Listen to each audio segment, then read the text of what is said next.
Hello everyone, my name is Lim Jonghyun, the presenter of Team 2. The member of our team is Shin Gi-tae, Park Seung-jun, Cho Min-sung, Baek Ji-hong, and Lim Jonghyun. This is our weekly plan. This week, we are going to study on double cone, crown, and Bingloop cantilever. I will proceed with the contents as below. First, I will explain the project information. I will show about the background of the business promotion. The International Film Festival was held in Busan, so Busan needed a film festival dedicated to its reputation and had to build a civic cultural plaza representing Busan in Hyundai. Santam City, located along the Suyang River in Hyundai, was selected as a business site.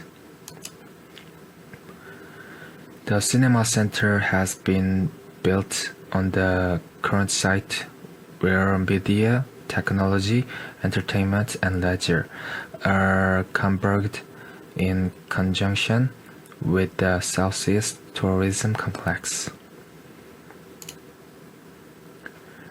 I will show about the design of the Busan Cinema Center. From the elevation design, the building is designed with a dynamic feel like an airship is taking off.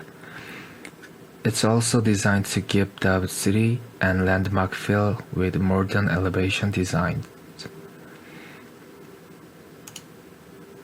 Coupe Himmelblau designed for the Busan Cinema Center, which serves, among other things, as the site of the Busan International Film Festival, represents a new combination of culture, entertainment, technology, and architecture with a public space.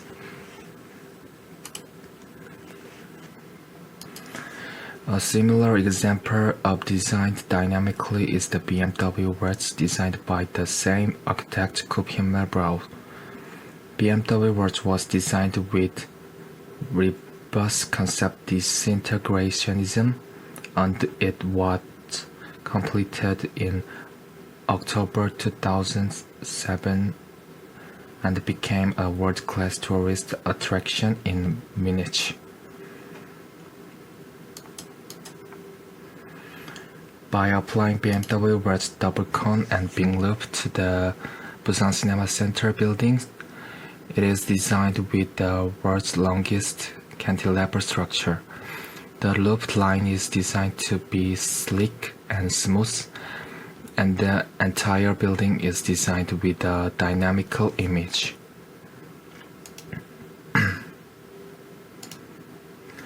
Let's take a look at the Bingloop. The most eye-catching thing about Busan Cinema Center is the 2.5-foot Bingloop of a soccer field that covers the outdoor Duraram Square. The world's longest cantilever loop, listed in the Guinness Book of World Records, is 163 meters long and 61 meters wide.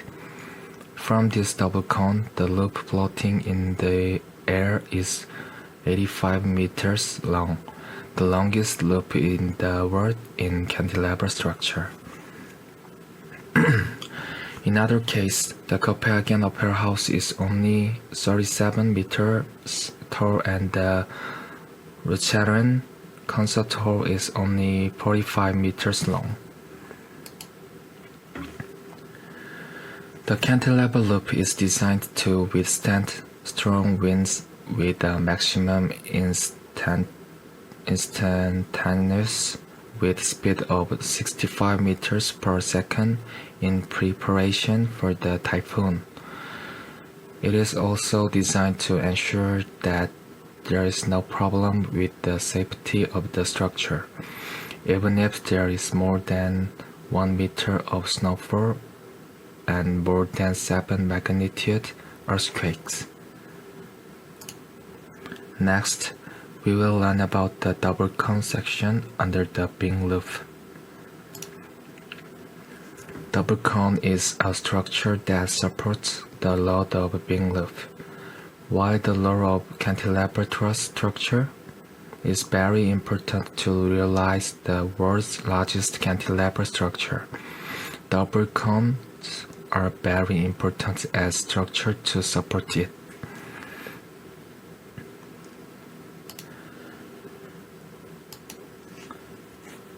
The double cone consists of crown, double cone steel structure, and reinforced concrete. Through these three parts, the load of the cantilever loop is transferred to the ground support layer. The load is carried in the order of loop thrust, being formed by module round thrust called crown, double cone acting as vertical columns.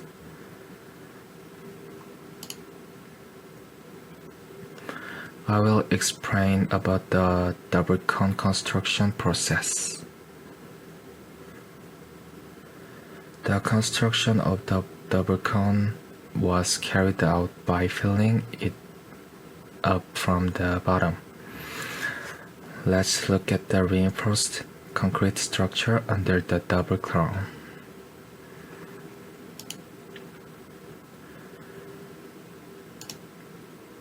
The lower reinforced concrete structure serves to transfer the load of the double cone to the mat foundation, which is a concrete shear wall with a thickness of 800 mm and extends to a depth of 3.5 meter.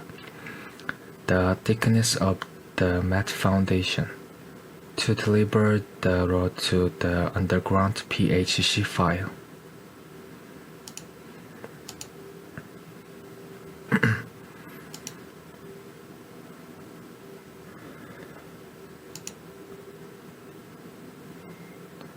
To withstand a great load of cantilever, after initial file placement, concrete was filled for mat foundation, and H-beam was placed on top of it. The rebar used in the mat foundation is about 1,200 tons. And when installing the H-beam, the anchor supporting the H-beam was buried, and the anchor used the fixing method of pouring the concrete rather than simply fixing it with a bolt.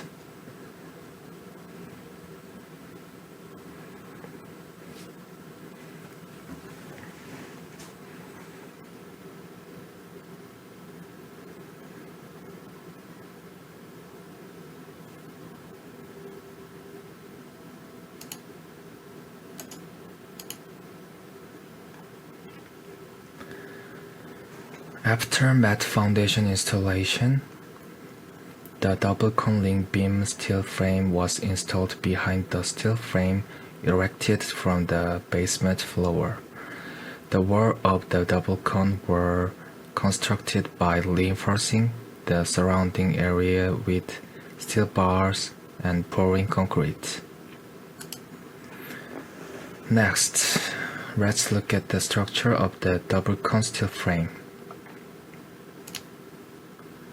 This double cone steel structure serves as one large vertical column supporting the cantilever loop. The structure of the double cone has a streamlined structure that is the way of the design company Kopp-Himelblau. The circular truss is the main structure, and the biggest characteristics are the steel frame structure exposed to the outside and the arrangement of spider members.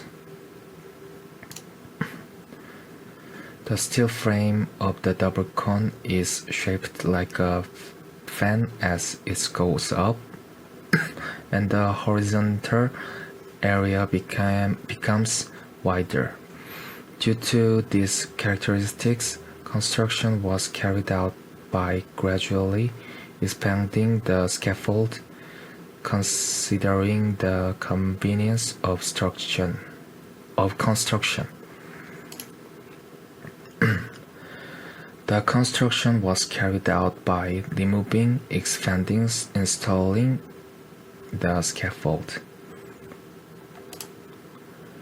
Next, we will learn about crown on the upper part of double cone.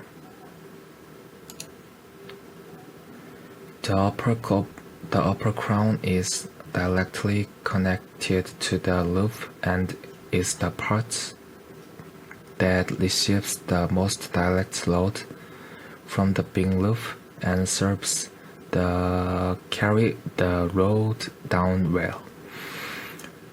It is made up of a double ring that can deliver the load of the roof vertically to the double cone at the ground.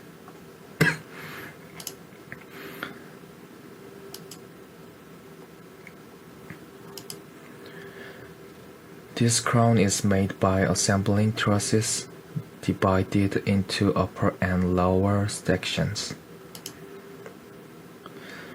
After installing the crown on the upper part of the double cone, remove the scaffold and complete the process of double cone.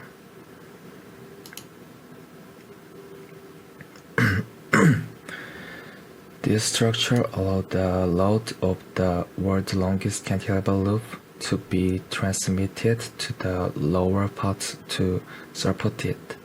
Also, as you can see before, these structures can support the big roof well so that it doesn't collapse in strong winds, heavy snow, or earthquakes.